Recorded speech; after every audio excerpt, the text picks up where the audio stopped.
This is Gulnarveer Krishna, and today's episode I have a very special friend of mine, Deepti Ravala. She's a trailblazer in India's innovation ecosystem and a lady of many titles that I'm going to have her talk about. Thank you so much for coming. Thank you, Gulnar, for having me here. It's always a pleasure meeting you, talking to you, and just being around you. So, thank you for having me. So, coming down to the titles, Yes. I'm just Deepti, who happens to do a few things in life. Oh, that is so humble. No, I mean, But don't let our audience know everything. This is the unfiltered and the flip side yes, of okay. everything that we do too. All right. So, yes, my name is Deepti Ragula. I'm the OSD and COO to the government of AP, and my focus is working on creating an innovation ecosystem for Andhra Pradesh. Prior to that, I was the founding CEO of VHub, which is a government of Telangana initiative to support and scale women entrepreneurs. Prior to that, I was a joint director of electronics for the state of Telangana, working on bringing inbound investment into the state in electronics and manufacturing and creating jobs. Prior to that, it just ages me when I keep going prior to that, isn't it? I don't know, but you're looking Prior to very that young, is- by the way, Prior to that, with the glow on your face. before I started working in governments of India, I actually have also been a hardware engineer designing antennas in Silicon Valley for about 15 years. So these are just titles, but I always feel that I'm very lucky to have opportunities to do so many different things and have incredible supporters and leaders and mentors who enable me to do that. You're a leader and a mentor yourself to a lot of women entrepreneurs out there, which I will come to in the conversation. But who is Deepti beyond the titles and all the achievements? Deepti is somebody who just wants to just laze around, watch Netflix, and hang out with the kids and make sure that they're embarrassed by me.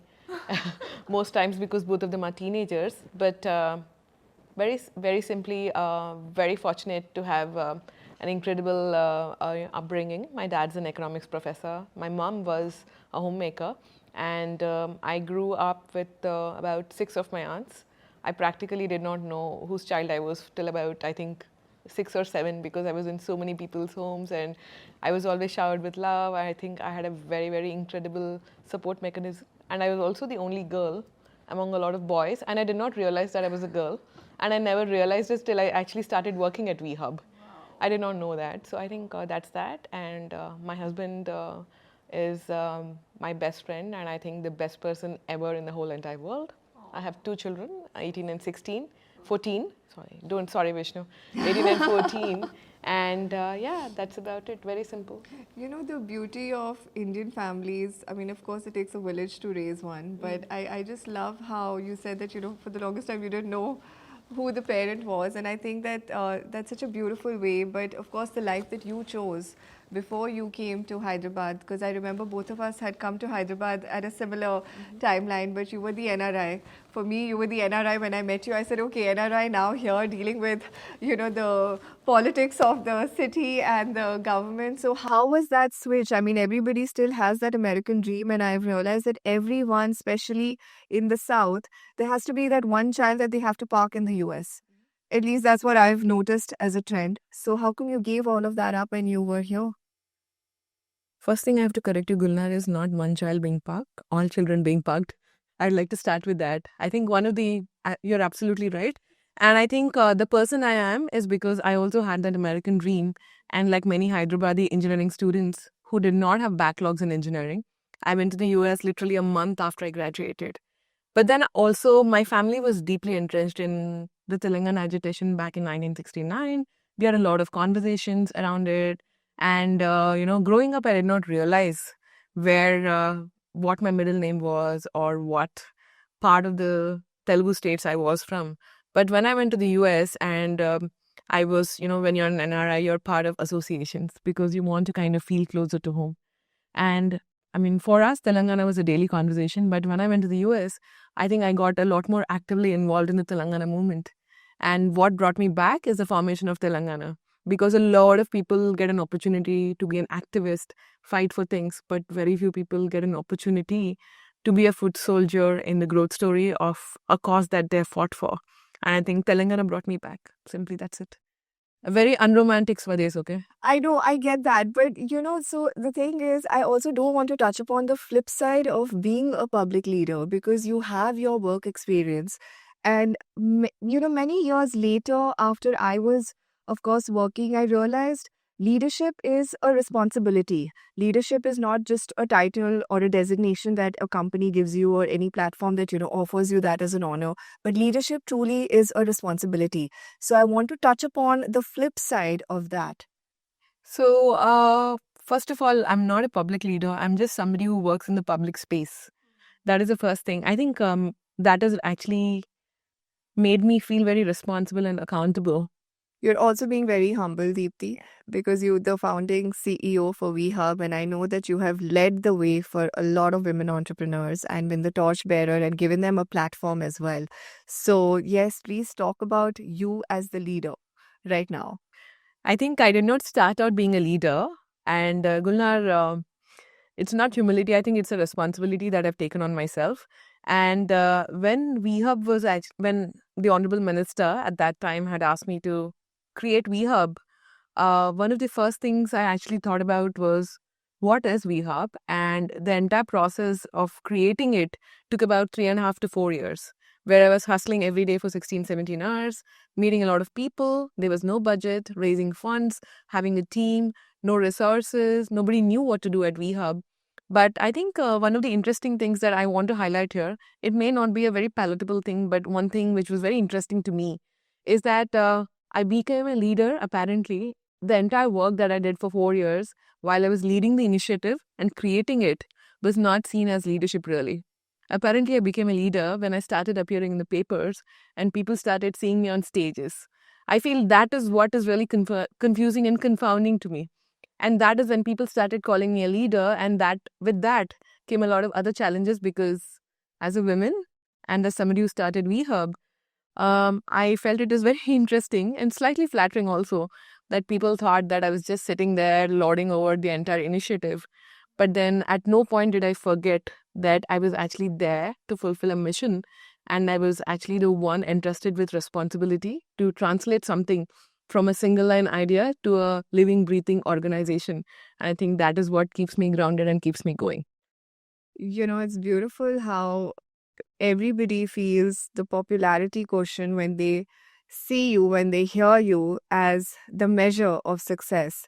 But behind the scenes, the work that we put in and industries and are of course very different, but our works are similar because we are also the back end guys. Our job is to promote the person in front of us. And everybody tends to forget that back end work and the responsibility and the pressure that you work under. What's seen, what's heard, that's your bar of success. But for me, I think over the years also, maybe it's, maturity, I've realized that no, for me, the measure of success is very different today as to what the layman would see. But for you, what would your measure of success be personally? Because I know personally you felt very happy and joyful. And I remember both of us also interacting many years ago where we felt happy when we saw our ladies, really. I mean, they were successful in their ventures. There were little ventures that became quite a lot. So I know that for us gave us that immense joy, but not necessarily the world didn't see it like that. So let's talk about the measure of success here. The measure of success for me was very simple from the very beginning. So I kind of took on whenever I get a new opportunity, which by the way I fight for and I make sure that I earn it. Nobody bestows anything on any of us. But one of the first things I always look at is what is the problem statement that I'm actually trying to solve. And I make sure that whatever I'm trying to solve outclass my presence in that organization. I think building a sustainable organization has been my vision and measure of success from the time I started thinking, breathing, living WeHub for 24 hours of the day. And as you see, WeHub went from like a simple one-line statement and a political announcement to being an organization today which supports entrepreneurs across the board. And one of the most interesting things is I was using ChatGPT to understand what are best practice models for increasing gender participation in entrepreneurship. And actually, WeHub came in ChatGPT. Without that was actually my second time, so I hadn't really trained it. It didn't know much about me. I think that is what it is. The invisible pressures that lead to creating headlines, and also with ChatGPT support today.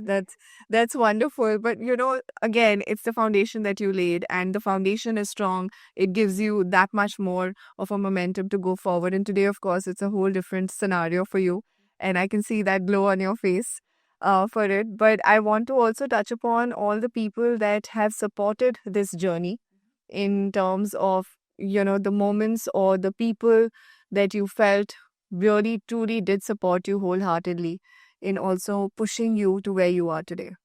I think a huge credit at the very top, I think, goes to my children.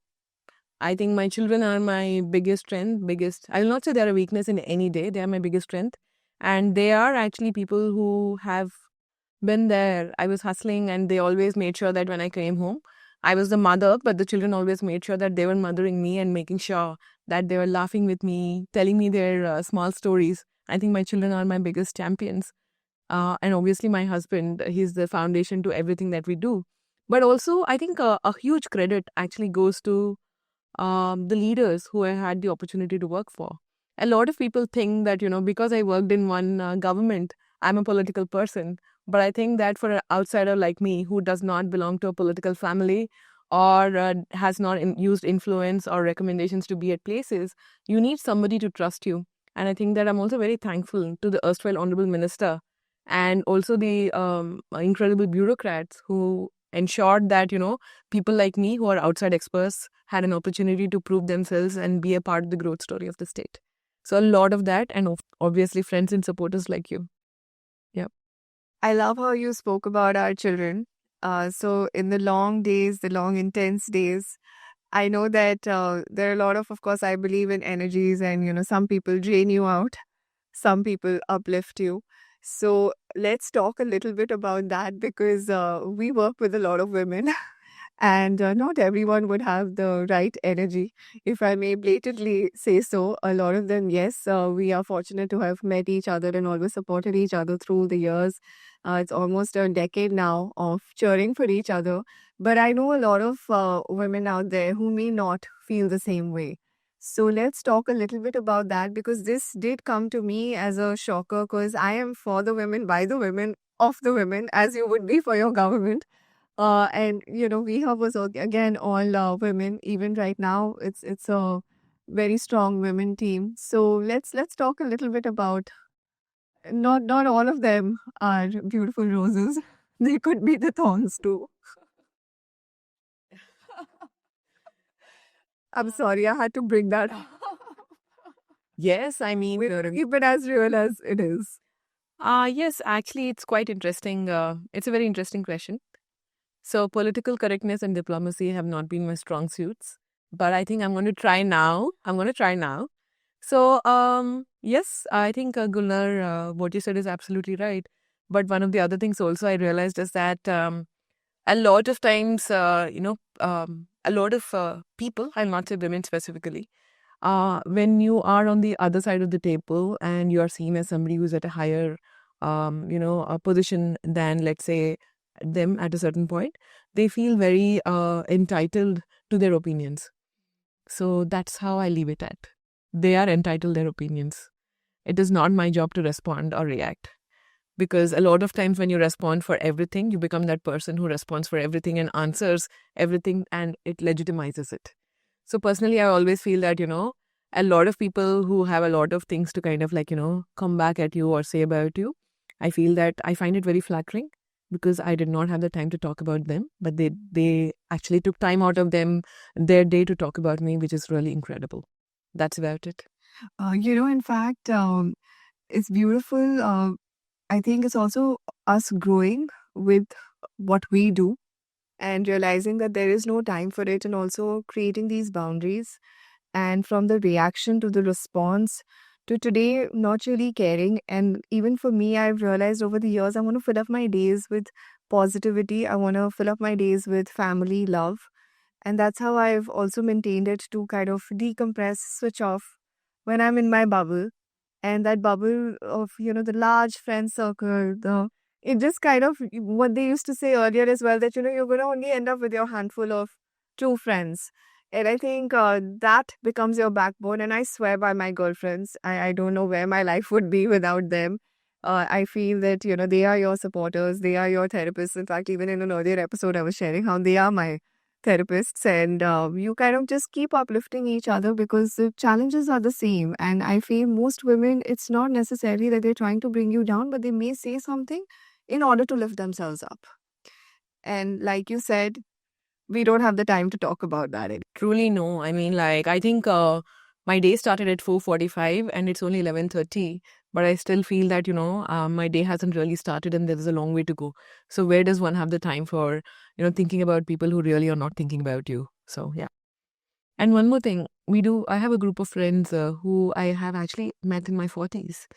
And one of the best things we do is that we laugh a lot and we're very goofy. I think that helps. That really helps. I think a sense of humor in any situation, even if there are a few dark jokes, I welcome them now. So it's all good. Yes. Despite all of this, one misconception you feel people have about you, how do they misread your personality? Because any woman in a position of power, I also want to discuss how we define power today because my definition has changed over the years. But let's touch upon and talk about, the misconceptions that people hold. One of the first misconceptions a lot of people hold about me is that I think they think that uh, I'm very arrogant.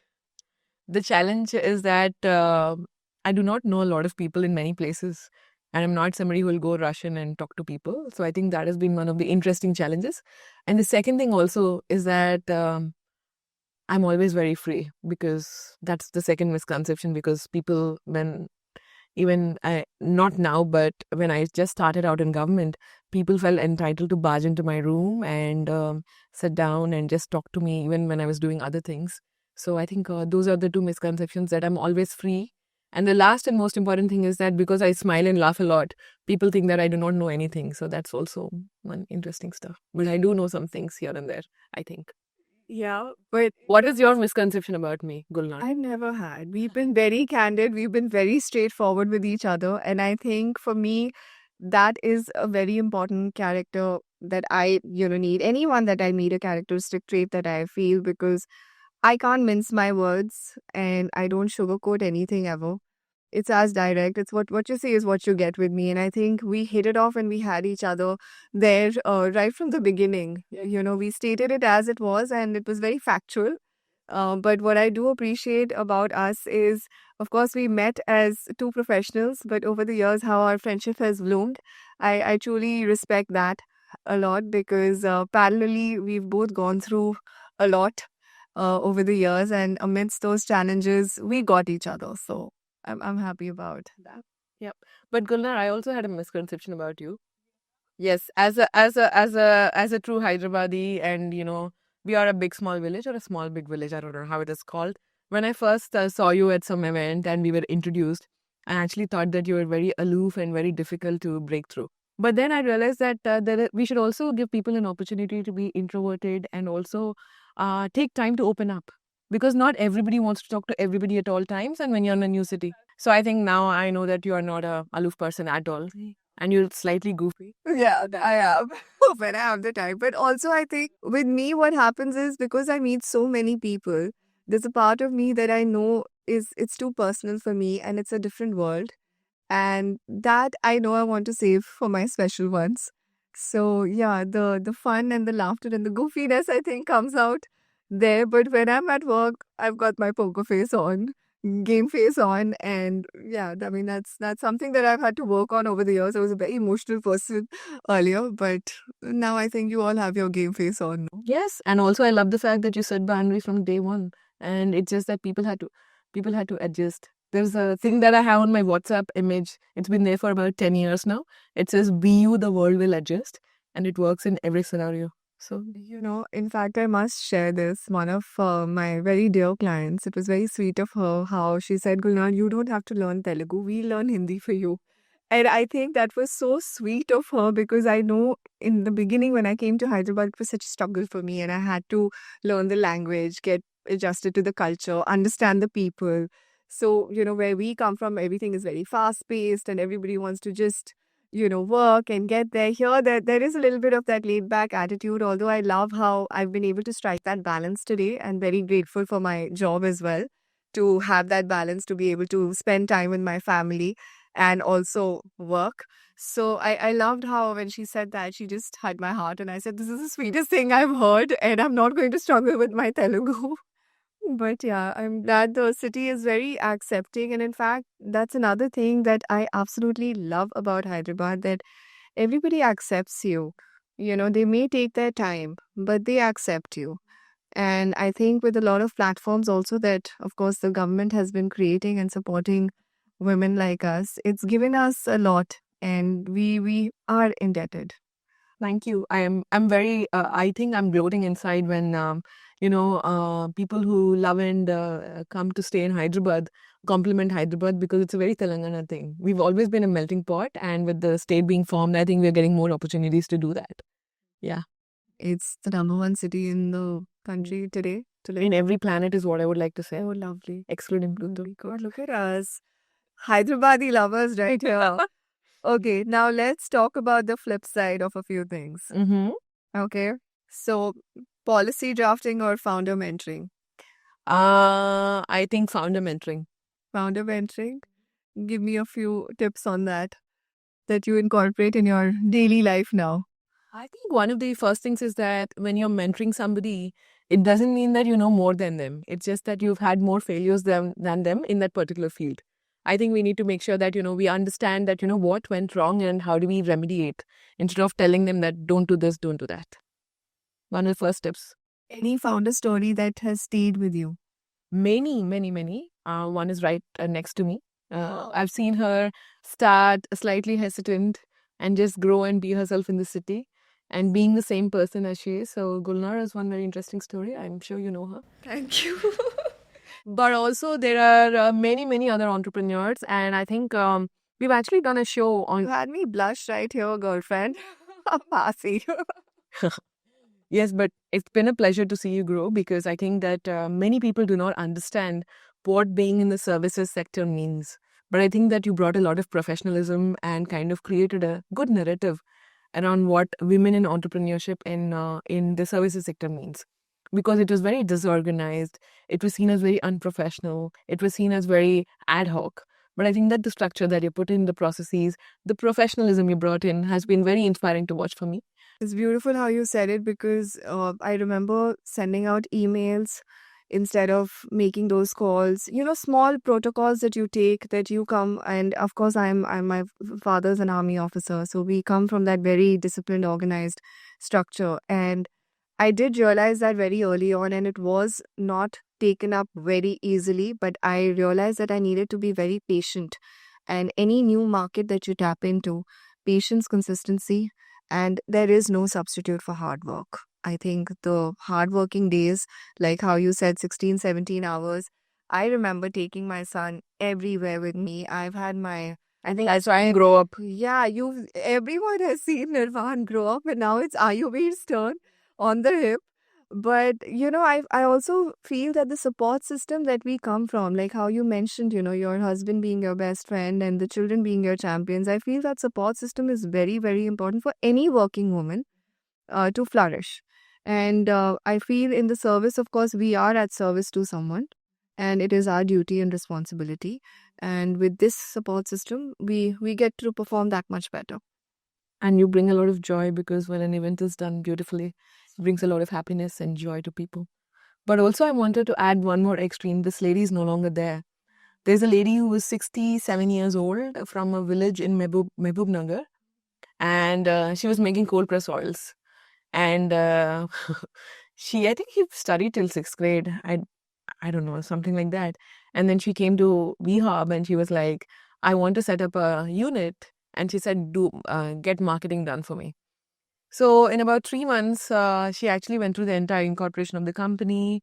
And, she went from a small village in Mehboob Nagar to now having clients in Hyderabad also. And she has about 350 to 400 customers every week in Hyderabad.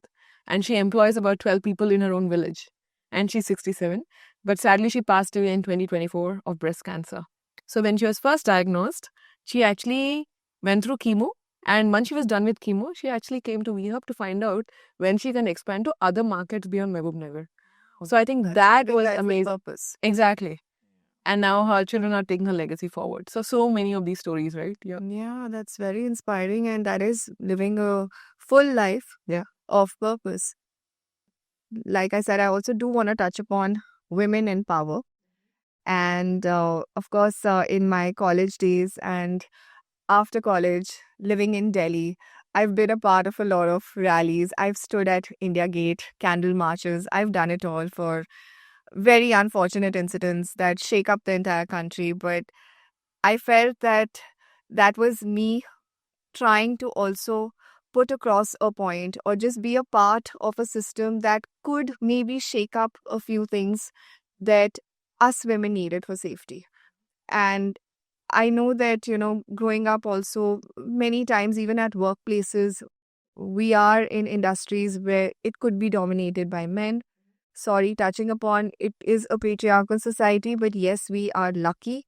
We have had leaders, we have had a lot of people supporting us women in our endeavor to do whatever it is that we've wanted to do in terms of empowerment. But let's talk a little bit about women in power, what power means to us. And, let's just talk about where we can also shake it up. Maybe we can touch upon activism a little bit here, but let's just have that talk. Sure, definitely. Let's go ahead with it. Perfect. Tell me your views on it. When we talk about power, what is the first thing that strikes to you? Like for me, working in the government setup, when I say that I work in the government, immediately people assume power, a lot of power. And for them, power means a car which says government vehicle, people running in front and back of you, access to like Tirupati darshans, maybe freebies and so much more. But for me, it was nothing like that. So for me, power doesn't mean influence, power means impact. And that is the reason I actually made sure that I was always in positions of power, which had an opportunity to influence and create impact. And in that journey, we are relentless, right? We want to make sure that, we are not just there to serve ourselves. Of course, we do enjoy the perks, right? The reason we met is because I was in that position of power. It has really given me a lot, but also I deserve to be there and I made sure that people knew about it. But for me, power means how much of an impact can you make by being there and impact in a good way, and how much of that impact is tangible, and third, how much of an impact can you actually share through people whose lives you've changed. I think that is what power means to me, and that is why I work in policy today. Go to work, do something amazing, go home and watch Netflix and chill. And Yes, because even in my line of work, if you're not there partying, if you're not going out, not seen, not heard, out of sight, out of mind. So, I'm because I was not being like, because I did, I was in Florence teaching, right? I didn't know that. I was in Florence in Italy, teaching at a university. Oh, wow. Of course, getting paid a lot of money, of course. I don't do Yeah. anything for free. Because, the thing is, if you go for... No. That is unfiltered. No, mainly because I'll tell you why. Gulnar, I realized that a lot of times, if you do something for free, even in VHub, right? When we were doing free stuff, people were like, you gave me everything except 10 acres of land in Sultanpur. I'm like, why? But when I started saying, to get this, you need to pay that is why. So I started valuing the work that I do and making people understand that while I want to do a lot of impact work, Time is money, and I've realized, especially in the service industry, to be taken seriously, you need to have a price. yes, I have also been on the other side where, you get really drawn in with someone's story. You want to put your heart out there. But like you said, early on in my career, I think I realized, and I honestly learned this with my father, because after the army, he was an ad man, very creative, and he would go for a lot of meetings, give many creative ideas, and not necessarily it wouldn't work out. So very early on in my journey, I realized that no, if I'm going to open my mouth in a meeting, you tell me how serious you are and you pay me for it. It's as simple as that, because it is a give and take. It is a transactional work, structure that we're trying to build over here, because it's a profession. If it was charitable, that part of us is also there. And we do that with our heart, knowing that, okay, this is something that I am doing maybe for somebody who may not be able to pay me back, but I can see them flourish. And there is a difference.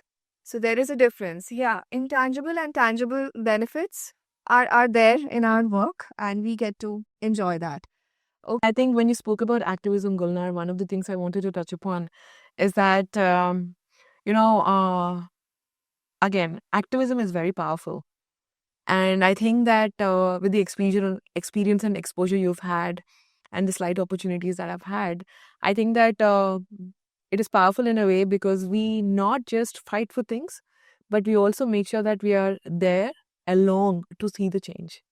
I think that is what is very, very amazing about being a part of it. Because today we have a lot of, what is this, touch happy and hiding behind mirror, kind of hiding behind screens kind of activism. But I think that it's very powerful to be Everywhere they say fill up the form or please join this link, vote for this. And you don't know where that is going. It's getting lost in the digital world.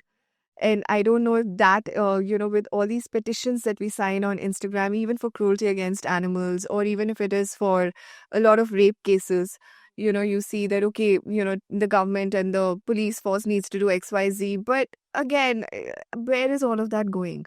No, but the thing is, that is great. But what I wanted to say is when I said that activism is powerful for people who have had experience, it's that we actually lead by example. And I think that is what activism and the power of activism is. Because a lot of them today take it up as a cause. But activism is not when you have time, it is about how you live your life. Right? So, for you, in terms of creating those policies, and being aware of everything that the digital world is also throwing. And you're aware of all these, like you said, many of them have created causes. And it's not a daily thing. It's only when some incident happens and, everything goes viral on Instagram or Facebook and WhatsApp, everyone is forwarding those petitions. So, where do you see yourself as well on a daily basis, the measures that you all also take for creating all these policies? Is that something that you are consciously trying to incorporate to avoid those circumstances that keep showing up? Yes. And first thing is that we make sure that we offer a lot of dignity to anybody we work for or work with. I think when a person feels respected is when they feel empowered. And when they feel empowered is when they feel strong. And I think that is how we are creating policies. And that has been my ethos through and through. Their socioeconomic strata, education, the way they dress, where they come from doesn't really matter. When they approach a government, they come because they have a need. And for us, it is a client and, business kind of a relationship. So our job is to respect the client. And as a government, the client is your citizen. And it doesn't matter whether the citizen is poor, rich, old, young, woman, man, whatever. I think dignity, that's it. Wow. Okay, so now is the fun part. It's the rapid fire. All right. Early morning calls or late night emails? I do both actually. Ah, Because I like talking to that's people. that's the same. That's the same. But morning after my tea, only then I can wake up to take that morning call. There I'll make a confession. Earlier, of course, I used to take those morning calls, but now I have my timings. Only after the morning tea or coffee, whatever. But you're not Once getting the fun here, Gulnar. When you do morning calls and night emails, you have the day free. through the day, you're on the laptop in my field. Through the day. Oh, that's it. But yeah, these days, in fact, in the gym or with my yoga, I'm just asking them, can I just fix my wrist a little bit, or is my fingers or thumb? Because of the But yeah, but that's the amount of writing that one needs to do. So yes, anyways, that's about my profession. Let's move on to yours. One leadership trait that you swear by. one of the things. I think being incredibly well versed with every function of an organization you're leading. Be it making chai, how it is being served, all the way to how a policy is presented, a presentation is done. If you haven't done it, you don't have the right to preach it, is what I believe in. One thing you wish every founder understood. That the world is with them and not against them. Okay, the flip side of being a public leader. I started the whole podcast with that. Now we're going to end it with that. What's the flip side to the Tiravula? There's no flip sides at all. There are some fun sides, I would say. Beautiful. Because flip sides are when something seems like a challenge. But for me, these are all very funny. I think one of the biggest challenges is that, and I would like to highlight this here, is that When I quit WeHub after 6 years, at that point, apparently the government also changed. For me, I always worked for a government. I never worked for a politician. So when the government changed, people had a lot of misconceptions about the fact that I've uprooted my life and moved off somewhere else. I think these kind of misconceptions and the sudden shock of people seeing you in places and saying, you're still in Hyderabad. I'm like, bro, come on. In Hindi, they say party badal di. Party? No. The thing is, I'm apparently in every party. But I think that one of the biggest flip side is that while I take it in a very funny manner, the impact it has on the slightly older people in your family is quite something. And it takes about 3 to 4 dinners and a lot of good whiskey to get over. Yeah. And good whiskey is there. so I that's good. deal with that with my father-in-law because he is a congressman. Yeah. And dare I mention any other party with him. So those conversations, it's been a decade. And now I've just stopped discussing. I don't touch upon that topic because I've realized that, yeah, I think also the loyalty, the loyalists at that time. So for us, of course, also in the leadership position, it's a responsibility. And like you beautifully put about how you got to learn everything in the job Yeah. to get what you have to, right? So here, I think for us, it doesn't matter. Who is in what? Yeah, Because who is the in point what, is that you your got job to is do your your job. Yeah. You're there because you're good at something. If you keep on looking at who is where, it doesn't matter. But I personally always hope for, and I've been very lucky through the past 10 years, is that I've always been very lucky in working with the incredible ministers and incredible bureaucrats. And the flip side of being a public leader or a public leader, oh shoot, I'm accepting it now. Yes, you are one. Please do. I Okay, told the you, don't flip be humble here. the flip side of working in a public space is that people like me will always be non-siders. What it means is, for the politicians and bureaucrats and the ministers, you're an outsider. For all the general population, you're an insider. In the end, you're nobody. You're a non-sider. So that is one thing that you stick with. Fence and you're enjoying it, so that's fine. Not even friends. We're sitting in a chair somewhere and having popcorn. It's fun. So sweet. I love how you, in fact, it's such a serious job and it's a very big responsibility. But I love how you've always added humor to it. And every time I meet you, and we have to even plan something or what next in our roles, and there we've got humor to support us. So beautiful, beautiful. One message for all the young women entrepreneurs out there, young or old, since we've had a 67-year-old women entrepreneur as well. But one message that you feel as a closing for women to know that we're all there for them and we want to support and we will work with them to achieve greater heights together. Because for me, teamwork is that together everyone achieves more. I'm a corporate girl. Everything is a team effort out there. So one simple message is that I think a lot of entrepreneurs, not just women entrepreneurs, a lot of entrepreneurs do not actually do a lot of research into all the opportunities that the government today provides across the state and central levels. So first message is to make sure that you read up and understand what the government of India and government of any state that you're part of is doing for you. Second, and this is purely for women entrepreneurs, a lot of times we start a story by saying, oh, I faced this problem, I created a solution. Your product is a product. It does not have a gender. So make sure that you're pitching as an entrepreneur and not as a women entrepreneur, because that is when you're actually putting yourself behind and giving opportunity for somebody to say, oh, because she felt that problem, she created it, not because the market needed it. I think these are two things that we need to kind of really focus on. And third thing, and the most important thing, please understand that there's a lot of priority sector lending and support that is there to bring more women into the workforce. So guys, go and grab the opportunities because it is your time today and every day. So yeah.